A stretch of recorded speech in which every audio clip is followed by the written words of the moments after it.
Hello guys, mayong buntag and happy Sunday ninyo tanan. I hope na okay mo. So karon na ako i-share ninyo na akong pag-upamang gikunahuman og paminaw sa live screen ba na Sunday Mass ni Pastor Frado. Very nice kayo ang iyang preach karon tungod kay unsaon man pagdipin nato against sa invisible enemies nato. Diri sa pagpuyo diri sa kalibutan nato, daghang kay tayo mga trials, mga circumstances, mga problem na atong maagian everyday.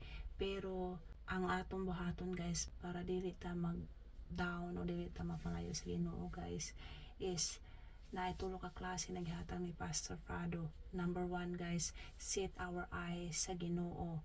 So set our eyes to our Creator na si Jesus Christ. Kasi guys, kung na atong mata nakapokus sa Ginoo, dili ta ma-deceive sa mga problema nato guys. Kung nakapokus sa atong mga problema guys, ay talagang ma-down kita, ma-depress ta, negative nang hunahan ato sa padiha guys. Dapat na isit nato ang atong mata sa Ginoo guys. Tungod kay guys, mas dako ang Ginoo nato at powerful kaysa problema nato diri sa kalibutan. So number 2 guys is faith in God always guys. Bisan mo sa nagian nato ng mga pagsubok, usahay guys is mag-weak magita na magita weakness guys. Itawa raman pud ta guys.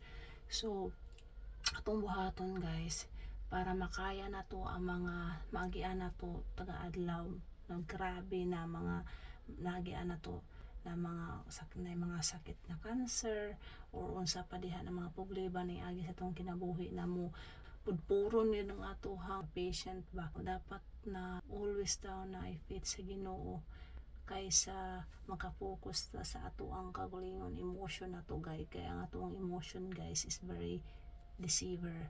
So dapat natay faith sa Ginoo. Silbi ang atong kasasin diri ibutan si God, dili ang mga problema. Kaya ang problema ibutan to sa kasing-kasing may silbing may number 1 sa atong kasasin. Ang mga problema guys ay mag-end up na siya na dili maayo sa ato ang lawas o di maayo sa atong mind. Silbi maghatag nato og deception sa kinabuhi. Pero og natay faith sa Ginoo, number 1 nga ato ang Ginoo sa atong kasayasing naglingkod siya, sige siya ang front sa ato ang mga problema, siya ang bahala sa tanan guys. Okay tara guys, is mag-relax lang ta, is kasi siya ang ato ang frontline sa atong kinabuhi. Ana na siya guys. Ang ikatulo guys is worship in God. So bisan mang unsa atong magian sa atong kinabuhi, bisan pag ayo-ayo na atake sa mga invisible enemies nato guys, kabalo na mo kinsa to sila. So dapat guys is mag-worship ta sa Ginoo. It means na always ang magawa sa baba ingon pa si pastor is positive worship. Mag-praise ta sa Ginoo, mag-thankful ta sa Ginoo sa iyang gihatag always everyday mga blessings.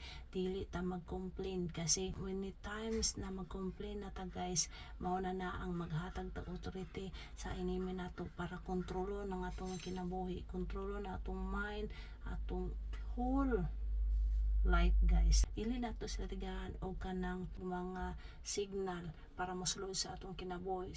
Instead is to worship God every day. Bisan man na ora nang di na nimo kaya, drain na ka, worship God still guys. Always worship ni God. Ana siya guys. Worship God sa itong baba. Mag-always sa thankful sa Ginoo, always positive. So mana ang tulo ka weapon against sa tuhang mga enemy na di na to makita na si naara diha nagahulat ug kano sa sila mosulod sa ato ang kinabuhi para ubuon ang ato ang faith sa Ginoo. Always ta makapokus sa itong mata sa Ginoo kay si God ra ang bahala tanan. Siya ay powerful, siya ay kabalo tanan sa future nato, o siya ang mag-solve sa atong mga problema. Kay si God walay posible sa Ginoo basta ang atong mata nakasit sa iya always. So maura na siya guys na na-learn ako sa preach karong buntaga, and I hope na namoy nakat-on. Have a nice ising tanan. Bye bye.